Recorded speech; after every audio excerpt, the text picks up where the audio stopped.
चला तर आज आपण बनवूयात प्रसादाचा शिरा। त्यासाठी आपल्याला लागणार आहे रवा, केळं, तूप आणि ड्रायफ्रुट्स। प्रथम आपण तूप गरम करून घेऊयात। नंतर त्यामध्ये रवा टाकून व्यवस्थित खमंग भाजून घेऊयात।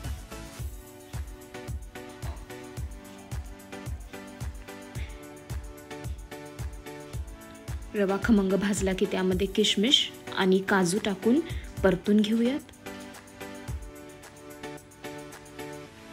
नंतर आपण त्यात केळं टाकून परतून घेऊयात।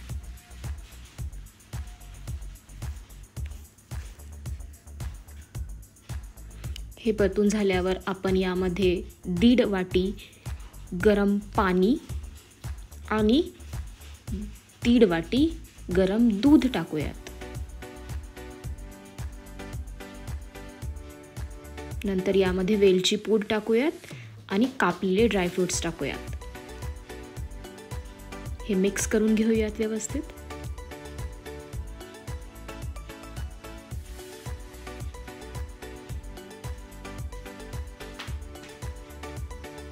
नंतर आपण यामध्ये आता 1.5 वाटी साखर टाकूयात। साखर आपण व्यवस्थित मिक्स करून घेणार आहोत आणि थोडी वाफ येऊ देऊ।